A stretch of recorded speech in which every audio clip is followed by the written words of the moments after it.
Hello, everyone, and welcome to Budget Life with Paula. We are here today to kind of keep me accountable. Not one of my favorite videos, but I like that I am so far doing this on a weekly basis, and that is doing a weekly check into my Capital One spending just to see where I am, where my numbers are.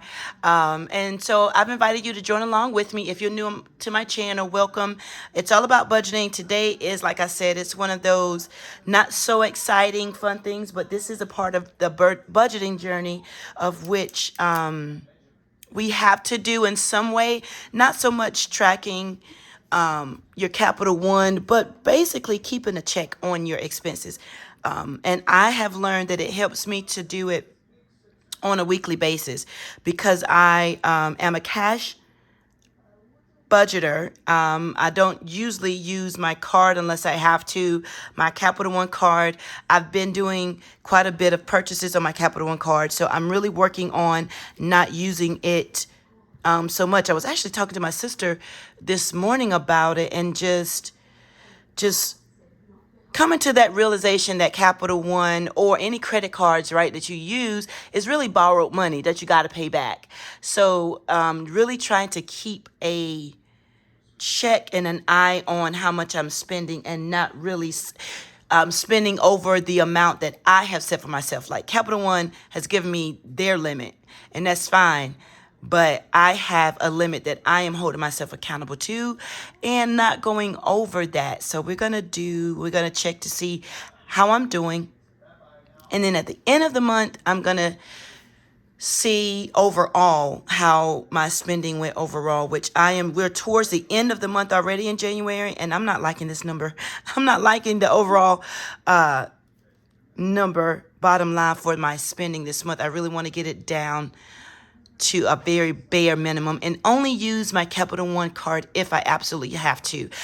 For times when gas prices are up, and my budget for gas has gone over and already spent it. I should be able to only use my Capital One card for that. Or groceries, when prices like there are now, prices are going up. Eggs are ridiculous.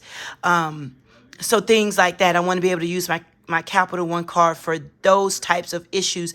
But driving through and things like that, I don't want to spend a lot of money on that. One of my bad habits, was to use my Capital One card on purchases that I really didn't have to, and then having to struggle to pay it back. So let's just see where we are. This is for the week between the 15th through the 21st of January. I'm going to zoom in. I've already printed it out, so we're just going to go over it really quick. On the 16th, I did a purchase of, with Food Lion, $158.38. That is because the budget amount that I have really went over. So that's fine. That's exactly what I was talking about. Food Lion, just being able to use this Capital One card and make that purchase. This is something else that I feel is in the safety zone. On that same day, I went over to CVS and purchased some more medicine and some household items.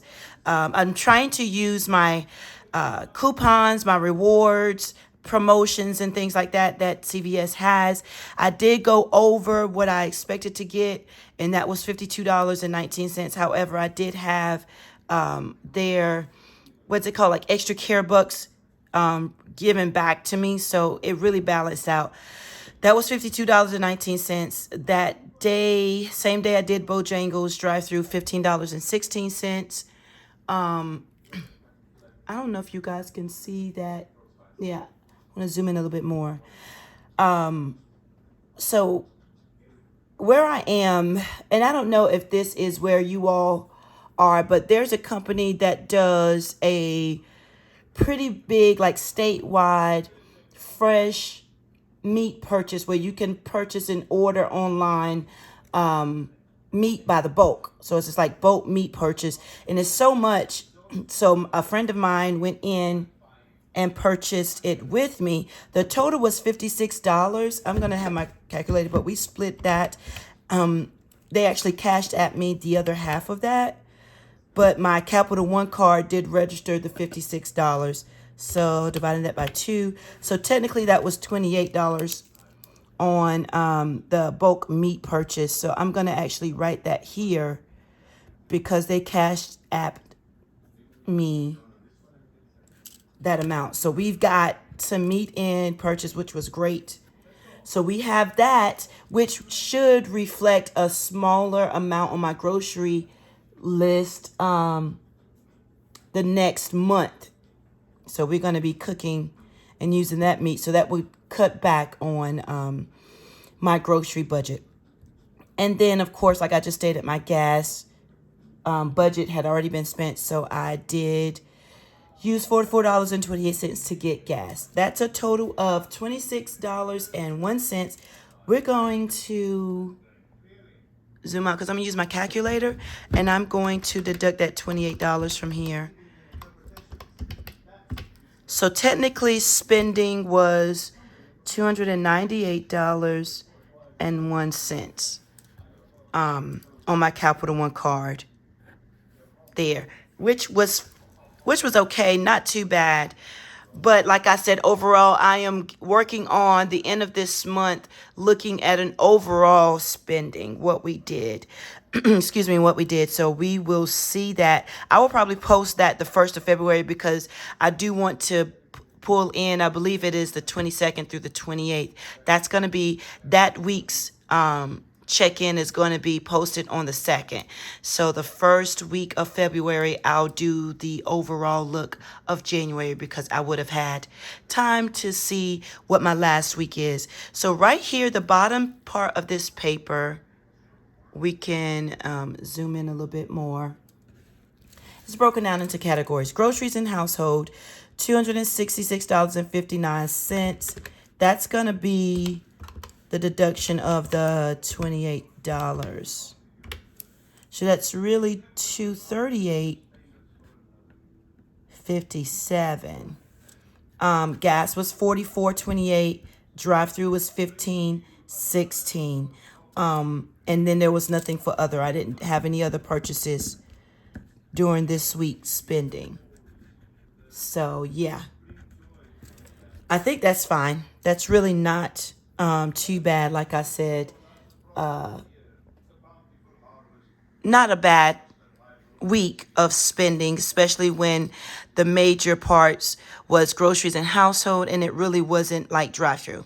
I am really working on drive-through budget to get that lower. So just wanted to let you all know that. That's all I have today for you. Just wanted to do something, keep myself accountable, checking my weekly spending. It is really helpful to do that when you're budgeting, whether it's cash or digital where you're using your card. It's really important to keep a check on your spending and what you're doing because it really shows you what you need to work on and are you overspending? If you are, then maybe that's an area that you may want to work on. So, yep, that's something that I want to continue to do. Thank you guys for taking out the time to watch this video. Give me a thumbs up, leave me a comment, subscribe, set the bell notification so you can be notified every time I receive I'm doing those little thumbnail pictures every time I receive and post a new video. Thank you guys so much. I will talk to you soon. Have a great rest of your day. Bye-bye.